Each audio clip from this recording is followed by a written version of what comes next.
اور حج اکبر جو کہ ذوالحجہ کے مہینے میں 8 تاریخ سے لے کر 10 تاریخ تک جو حج ہوتا ہے اسے وہ حج اکبر کہتے تھے. اور عمرہ جو ہے یعنی کسی بھی وقت جائیں، احرام باندھیں، طواف کریں اور صفا مروہ کی سعی کریں تو آپ کا جو ہے وہ عمرہ ہو جائے گا، جسے جو وہ حج اصغر کہتے تھے اب جو ہے وہ ہم اسے عمرہ کہتے ہیں، یعنی چھوٹا حج.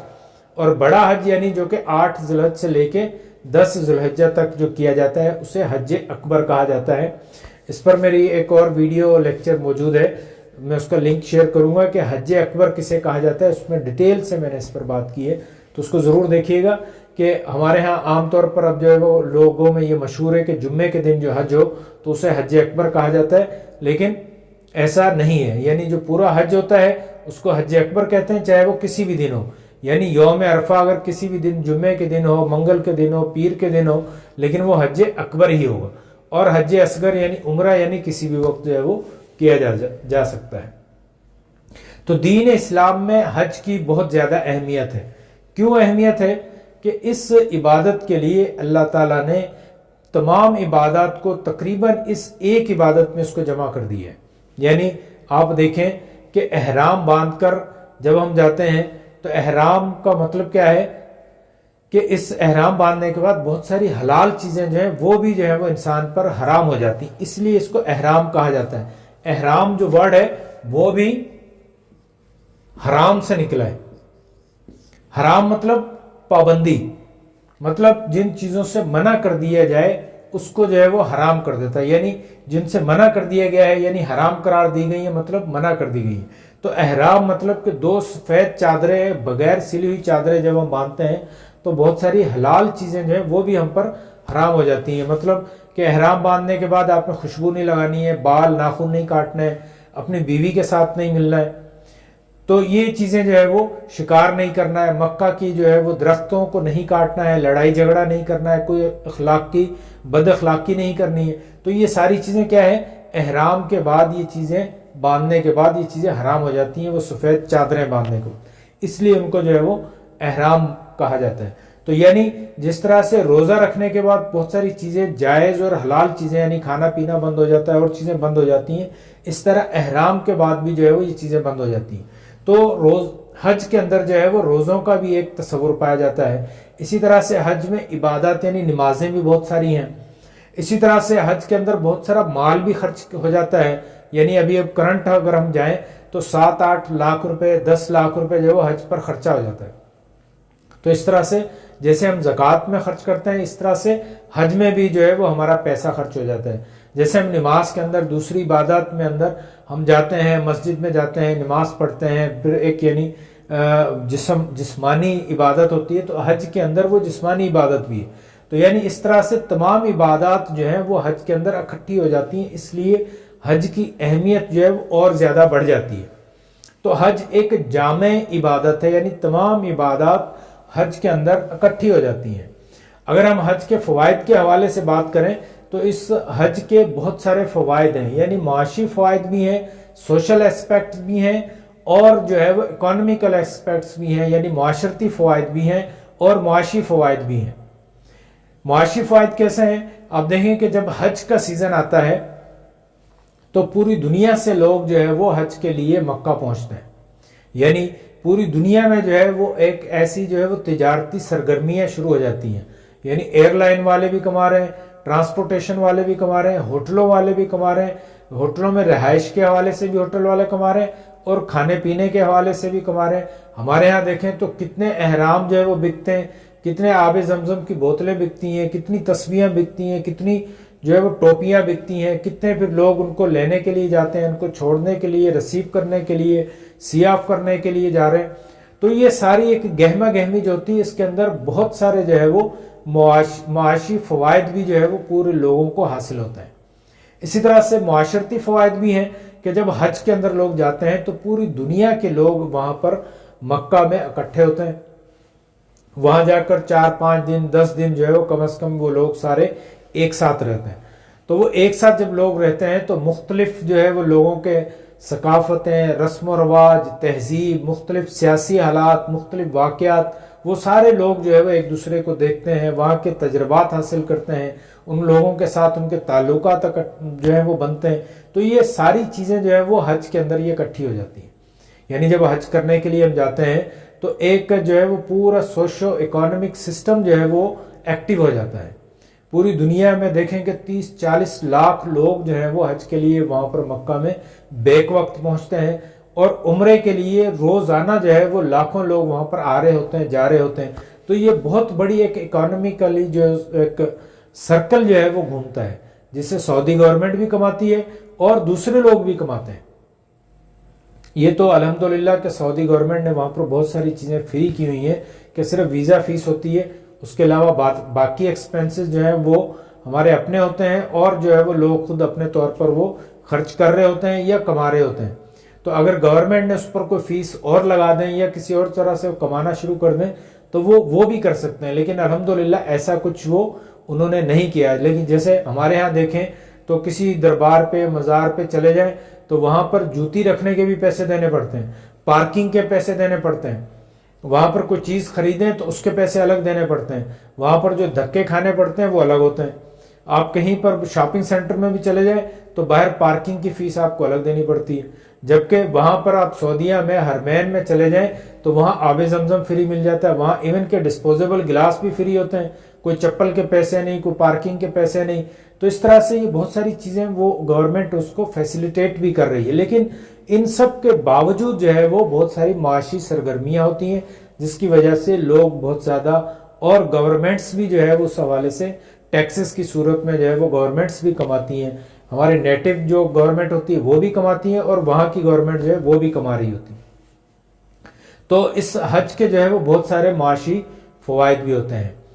تو اس ضمن میں کچھ جو ہمارے سیلیبس میں جو آیات ہیں اور احادیث ہیں, آئیے کچھ ان کے بارے میں بھی دیکھیں کہ سورہ آل عمران میں اللہ تعالیٰ فرماتے ہیں آیت نمبر 97 میں, وَلِلَّهِ عَلَى النَّاسِ حِجُّ الْبَيْتِ مَنِ اسْتَطَاعَ إِلَيْهِ سَبِيلًا وَمَنْ كَفَرَ فَإِنَّ اللَّهَ غَنِيٌّ عَنِ الْعَالَمِينَ. اللہ تعالیٰ فرماتے ہیں کہ اللہ کے گھر کا, اللہ کے لیے, وَلِلَّهِ عَلَى النَّاسِ یعنی لوگوں پر یہ اللہ کا حق ہے کہ وہ حج بیت یعنی اللہ کے گھر کا جو ہے وہ سفر کریں, یعنی اس کا حج کریں. کس پر فرض ہے کہ من استطاع الیہ سبیلا, کہ جس کے پاس راستے کی استطاعت ہے. اب اس استطاعت کا مطلب کیا ہے؟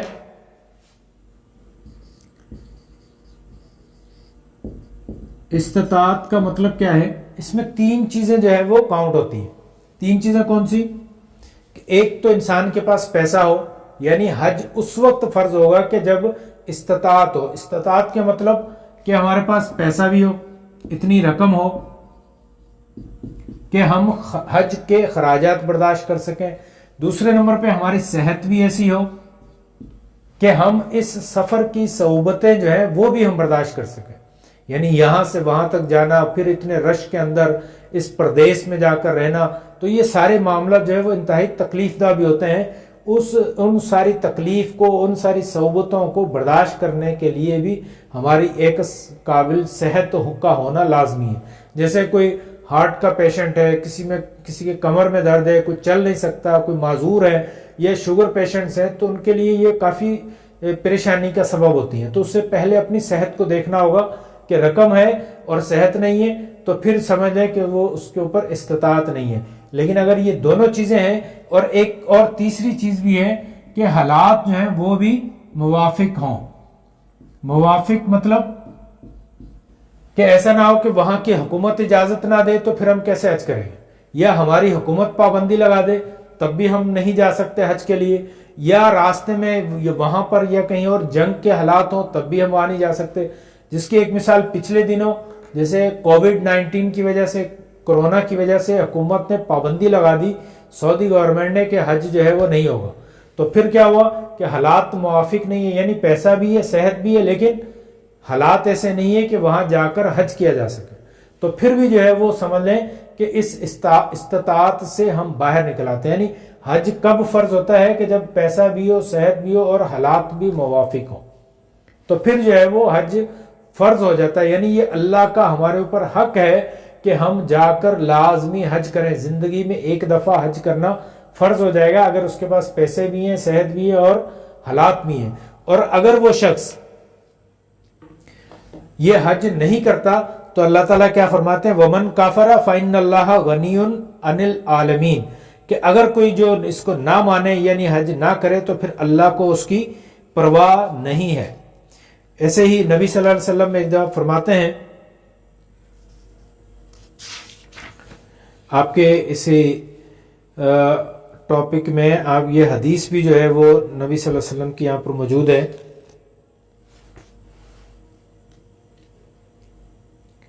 نبی صلی اللہ علیہ وسلم فرماتے ہیں کہ جس شخص پر استطاعت ہو، یعنی کوئی ایسی ظاہری صورت نہ ہو کہ اس پہ جو ہے وہ کوئی پابندی نہ ہو، یعنی کہ حالات بھی موافق ہیں، صحت بھی، پیسہ بھی، اور پھر بھی وہ حج کرنے نہیں جاتا، تو نبی صلی اللہ علیہ وسلم فرماتے ہیں کہ پھر وہ اس کی مرضی ہے کہ وہ چاہے یہودی ہو کے مرے، نصرانی ہو کر مرے، ہمارا اس کے ساتھ جو ہے وہ کوئی تعلق نہیں ہے۔ یعنی حج کرنا لازمی ہے، اگر سب چیزیں ہونے کے باوجود حج نہیں کرتا تو پھر وہ ایسا ہی ہے جیسے یہودی ہو کر مر گیا یا عیسائی ہو کر مر گیا، یعنی اس کے مسلمان ہونے کا کوئی فائدہ ہی نہیں ہے، یعنی اس کو پھر وہ سمجھ لیں کہ وہ جہنم میں چلا جائے گا، کیونکہ اس نے سب چیزیں ہونے کے باوجود حج نہیں کیا۔ ہاں اگر اس کے پاس پیسہ نہیں ہے تو پھر وہ اس کے اوپر حج فرض نہیں ہے، یا اس کی صحت نہیں ہے تب بھی اس کے اوپر حج فرض نہیں ہے، یا حالات موافق نہیں ہے، جیسے پیسہ بھی ہے، صحت بھی ہے، لیکن کووڈ کی وجہ سے نہیں جا سکے اور اس کا جو ہے وہ انتقال ہو جاتا ہے، تو پھر سمجھ لیں کہ وہ صاحب استطاعت میں شمار نہیں ہوگا۔ ایسے ہی حج مقبول، حج مقبول کا مطلب کیا ہے؟ حج مبرور بھی اس کو کہا جاتا ہے۔ حج مبرور کا مطلب کیا ہے؟ کہ وہ حج جو کہ قبول ہو جائے۔ قبول مطلب کہ اللہ کے ہاں وہ حج قبول ہو جائے، تو وہ اس کے بارے میں نبی صلی اللہ علیہ وسلم فرماتے ہیں کہ وہ حاجی جو ہے جو حج کر آئے وہ ایسا ہی ہے کہ جو خالصتاً صرف اللہ کی رضا کے لیے حلال مال سے حج کر آئے تو اس کا حج جب قبول ہو جاتا ہے تو وہ ایسا ہی ہے، وہ گناہوں سے اس طرح سے پاک ہو کر واپس آتا ہے جیسے کہ ابھی کوئی ماں کے پیٹ سے جو ہے وہ بچہ پیدا ہوا ہے، یعنی جو اب نو مولود بچہ ہے اس کے تو کوئی گناہ نہیں ہوں گے۔ اسی طرح سے حاجی جو حج کر کے آئے گا تو وہ بھی حج مقبول کہلائے گا، اس کا حج مبرور ہوگا، یعنی اس کا جو حج جو ہے اس کے جو گناہ ہیں وہ سارے ختم ہو گئے، اب وہ بالکل اس طرح سے ہے جیسے آج ہی وہ دنیا میں آیا ہے، یعنی کوئی پچھلے گناہ جو ہے وہ سارا کھاتا اس کا کلیئر ہو گیا۔